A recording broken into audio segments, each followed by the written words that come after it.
नमस्कार. आज आषाढातली पौर्णिमा आहे. म्हणजेच व्यास पौर्णिमा किंवा गुरुपौर्णिमा. मंडळी, आपण जर सगळ्या पौर्णिमा बघितल्या ना, म्हणजे अगदी चैत्र पौर्णिमेपासून बघितलं ना, प्रत्येक पौर्णिमेला काही ना काही आपला सण आहे किंवा काही त्या पौर्णिमेचं विशेष महत्त्व आहे.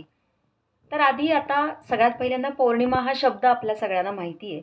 तर त्याची व्युत्पत्ती बघायची झाली तर व्युत्पत्तीशास्त्रानुसार पूर्णी म्हणजे पूर्ण असं म्हणतात. आणि मा बरं का, अभ्यासकांनी माचे दोन अर्थ दिलेले आहेत.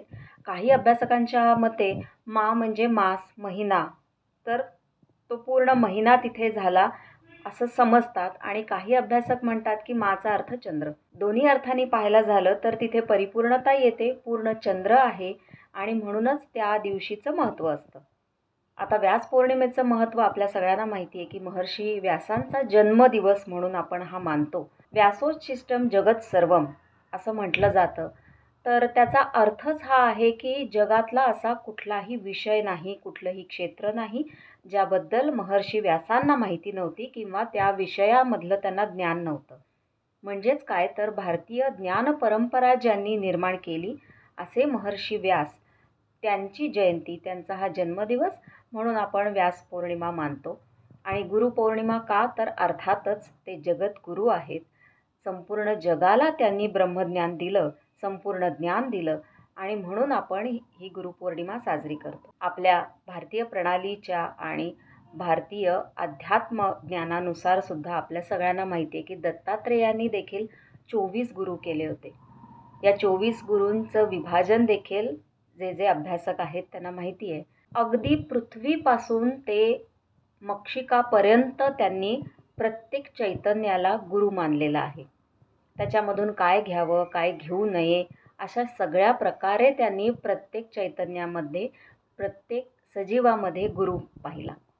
म्हणूनच मंडळी, गुरुपौर्णिमेच्या दिवशी आपण सगळे देखील आपल्याला जे गुरुस्थानी आहेत त्यांच्याबद्दल कृतज्ञता मानणं हे आपल्या भारतीय परंपरेला धरूनच आहे. आज आपण गुरुपौर्णिमा जेव्हा साजरी करतो तेव्हा आपल्या गुरुस्थानी जे आहेत म्हणजेच आपले आईवडील, आपले गुरुजन, ज्यांनी आपल्याला अभ्यासक्रम शिकवला ते, आपल्या सहअध्यायी, आपल्याबरोबर काम करणारे, या सगळ्यांमध्ये आपण जर गुरु पाहिला तर खऱ्या अर्थाने आपण ही गुरुपौर्णिमा साजरी केली असं आपण समजायला हरकत नाही. आणखी याचं महत्त्व म्हणजे महर्षी व्यास हे 7 चिरंजीवींपैकी एक आहेत आणि म्हणूनच त्यांचं अस्तित्व आजही चराचरामध्ये आहे. हे जाणून आपण आजच्या दिवशी त्यांच्याप्रती अभिवादन करायचं असतं. आजच्या दिवशीच्या अजून 2 महत्त्वाच्या घटना म्हणजे आदिदेव, ज्याला आपण परमस्थानी मानतो, त्याने आजच्याच दिवशी जे सप्तर्षी होते त्यांना ज्ञान दिलं. म्हणून देखील आजचा हा पौर्णिमेचा दिवस महत्त्वाचा आहे. आणि भगवान गौतम बुद्धांनी देखील आजच्याच दिवशी सारनाथला पहिलं प्रवचन दिलं होतं. तर अशी ही व्यास पौर्णिमा, गुरुपौर्णिमा सगळ्याच अर्थाने महत्त्वाची आहे. आपल्या देशामध्ये गुरुशिष्य परंपरा तर फार प्राचीन आहे. आपल्या सगळ्यांना त्याचं महत्त्व पण माहिती आहे. तर थोडंसं गुरु आणि शिक्षक यातला फरक पण आपण समजून घेऊयात. शिक्षक हा आपल्याला अभ्यासक्रम शिकवतो, तर गुरु हा आपल्याला जगण्याचं ज्ञान देऊन जगायचं कसं हे शिकवतो. शिक्षक हा वेळेप्रमाणे आपल्याला जेवढं ज्ञान आहे ते देत राहतो, तर गुरु ह्या घड्याळाच्या काट्यांच्या पलीकडे जाऊन सातत्याने आपल्याला जगण्याची कला शिकवत राहतो.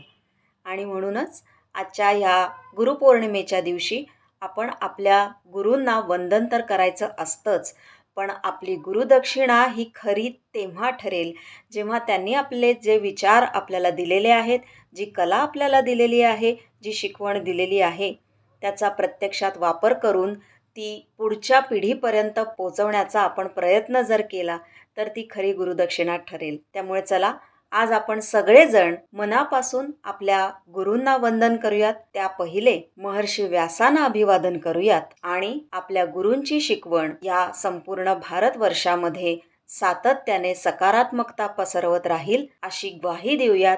आपल्या आचारातून, विचारातून तोच प्रयत्न करूयात. प्राकृत रूट्सतर्फे आपल्या सगळ्यांना गुरुपौर्णिमेच्या, व्यास पौर्णिमेच्या मनःपूर्वक शुभेच्छा. धन्यवाद.